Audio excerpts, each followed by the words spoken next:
What's up, Nail Geeks? I am back with Emily Damali's April 2021 releases. I also have 3 limited edition polishes to show you guys at the end of the video.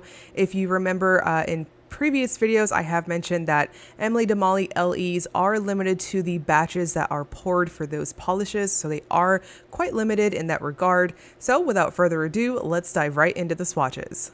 First up is Begin at the End. This is described as an ultramarine blue base with orange to gold to green to blue, shifting iridescent flakes. Price on this will be 11 US or 13 Australian, depending on the site you shop at. So this is just very, very shifty. It's got a strong, squishy jelly feel on application, and it builds up perfectly to opacity, at least for me, at 2 coats. I think 3 coats is going to be a touch overkill, especially if you have a nail length of similar to mine or shorter. And if you have checked out my polish pickup video for this month, I think that this one is kind of like a sibling polish to her PPU shade in that it's still got that very strong, flaky, iridescent, unicorn sort of vibe to it. And I hope you guys picked that one up if you are a big fan of Haley's Flakies. Now this does dry down flat, so I'm going to suggest a good glossy top coat to finish off. And next is Cloud My Vision. This is a pale, dusty blue base with pink to orange to gold to green, shifting Aurora shimmer. On release, this one will be 12 US or 14 Australian. Now this one has a jelly feel. It kind of leans over towards being a crelly just a bit in that there's a strong squishy factor on your brush strokes. And this one built up very nicely for me at 2 coats. Now depending on how you polish, you might need a 3rd coat on this one, as you'll see here in just a moment that it's really going to depend on how you apply. The shimmer in this is quite strong, and the base color is what I do agree with the official description being a pale, dusty sort of blue, but that shimmer is quite warm against that cool toned base color. So in indoor lighting, it's going to take on this very strong pinky glow, and at angles it easily shifts over to that orange and gold with green at very extreme angles. And next is Feels Pretty Real. This is a pale purple base with copper to gold to green shifting iridescent flakes. Price on this one will be 11 US or 13 Australian. So we've got more iridescent flaky sort of effects. If you guys saw last month's releases, I hope you guys grabbed a couple of those because they were so stunning and just so packed full of that iridescent flaky effect. And I see a touch of these kind of going along with last month's theme. So it Feels Pretty Real has a very strong squishy feel on application. It starts off quite a bit on the lighter side. This might just double as a topper, and I think it will look really cool over maybe like a pastel sort of lavender shade, but there is a touch of versatility with that one. Now, depending on how you polish, you might need a 3rd coat on this, again, as this one does feel just a bit more on the jelly side, just a little bit lighter on those brush strokes. Now here on the full hand shot, I'm wearing a glossy top coat as well as the rest of the polishes. I am using a glossy top coat to finish these off. And next is Glances to Stairs. This is a dark colored base with metallic orange glitters, blue iridescent flakes, and a green, blue, purple to red shifting magnetic effect. Price on this will be 12 US or 14 Australian. Now this has a very, very heavy glitter feel to it. The glitters are what I consider on the medium size, and they do feel quite dense on your brush strokes. So I had no issues getting them out of the bottle, so I didn't need to fish or anything like that. But I am going to caution to go in light on those brush strokes and just allow it to gently build up. Now this does dry down textured and quite a bit on the thirsty side in my opinion, so I'm also going to suggest a glitter smoothing top coat underneath your glossy top coat to smooth it out and prevent any sort of texture. Now the magnetic particles to this one, they are very, very shifty. In indoor light and bright light, you're going to see that aqua sort of cast to it. And at angles, it easily shifts over to a double line of purple, and at very extreme angles, there's quite a bit of this reddish sort of glow. So really pretty magnetic pigment here, and the background is definitely this really dusky, inky sort of black. There is a touch of versatility with this one that you might also be able to use it as a topper over very dark colors. And next is It's Never Enough. This is a bright cornflower blue base with strong pink to copper to gold to green shifting Aurora shimmer. On release, this one will be 12 US or 14 Australian.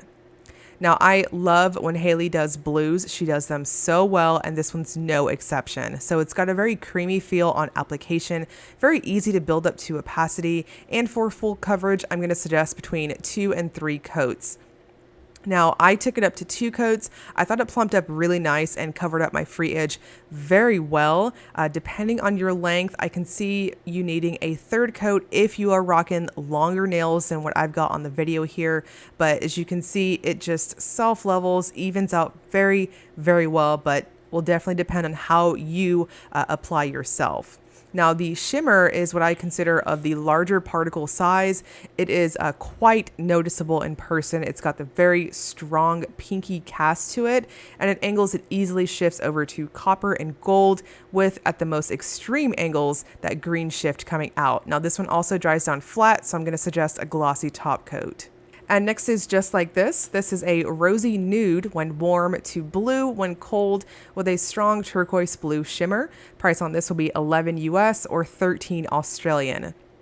Now, I'm starting to kind of piece together. I think Haley is naming her polishes after musical lyrics. I could be wrong, but I'm just taking a guess because her names are always so interesting, and I can't help but think of that Coldplay song when I think of the name of this one. So somebody correct me if I'm wrong, but I think I might be onto something.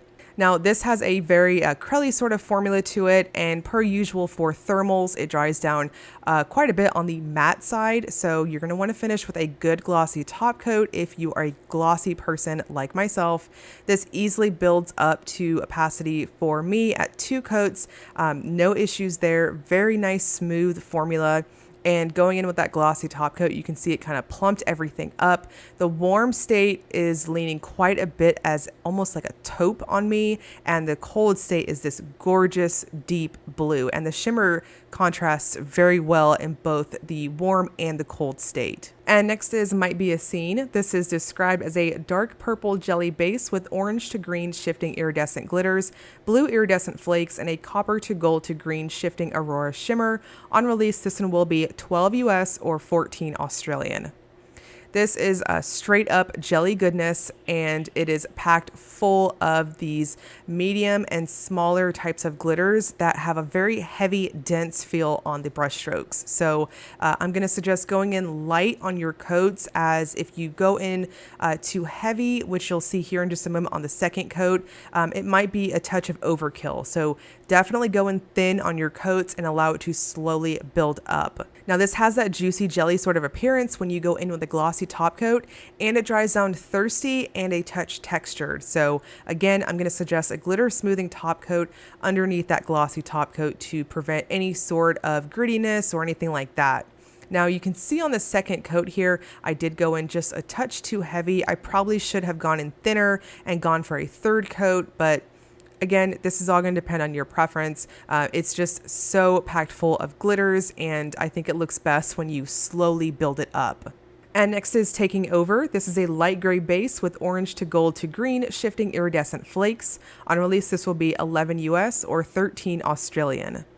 So this one's very similar to the other flaky filled polish that I showed you guys. I think it was the 2nd or the 3rd one, and it applies very similar, builds up very easy. Now, for full coverage, I'm going to suggest between 2 and 3 coats depending on how you polish.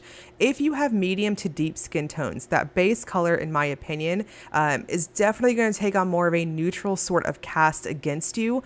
I found that it leaned quite a bit with this almost dusky sort of taupe appearance against myself. I do have very warm undertones, so I think this is going to play up against your skin tone depending on what shade you are. Now, this also dries down flat, so I'm going to suggest a glossy top coat once again, which is what you're seeing on the full hand shot. And next we have the limited edition polishes. I have 3 of them to show you guys. If I'm not mistaken, there are 4 total for this release. This one is LE264. This is a bright purple base with assorted iridescent flakes. On release, this one will be 11 US or 13 Australian. Now, this has a very juicy jelly appearance on this one too, especially going in with a glossy top coat.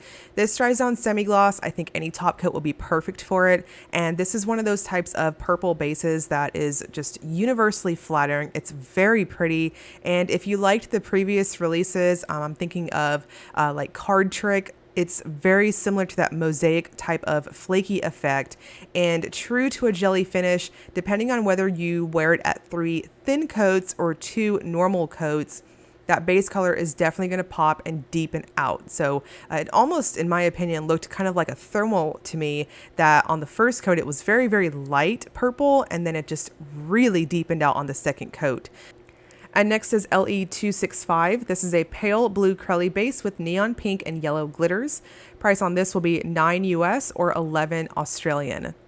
So this has a very creamy, smooth, buttery formula to it. Very easy to build to opacity. I think 2 coats is going to be perfect for most. It just really plumped out perfectly on the second coat for me. Now there's quite a bit of that really fun neon glitter mix to this one, and you can get a really good idea between that first and second coat just how well it self-levels. Now this does have a touch of texture to it when it dries down, so if you are using a somewhat thicker, goopier, if you will, glossy top coat, that might be enough to smooth it out. Unless your top coat, whatever you're using, if it's thinner, then you might need to use a glitter smoothing top coat of some type. Now again, on the full hand shot here, I am wearing just a glossy top coat, not a glitter smoothing top coat, but I went in just a touch heavier, and you can see it definitely helped with any of the texture left over, but it's just really going to depend on what you're finishing with.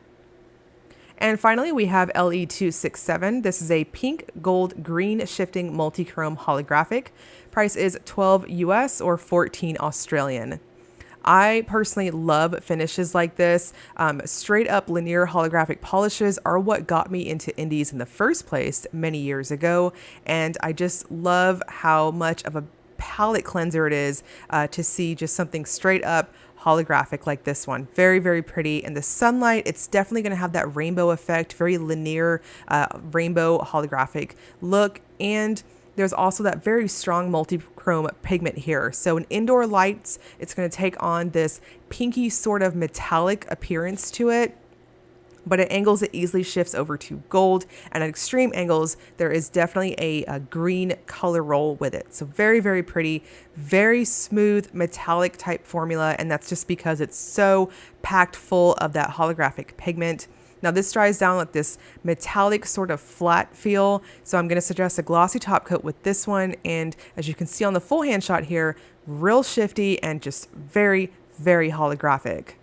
Now the April releases will launch April the 7th at 10 a.m. Australian time on the Australian website, or Tuesday, April the 6th at 8 p.m. Eastern time on the US and international site. I will link both of them below for you guys if you want to check it out. And the Facebook fan group if you want to see additional swatches. There's quite a few swatchers, and you can also check out if there's any additional limited edition polishes.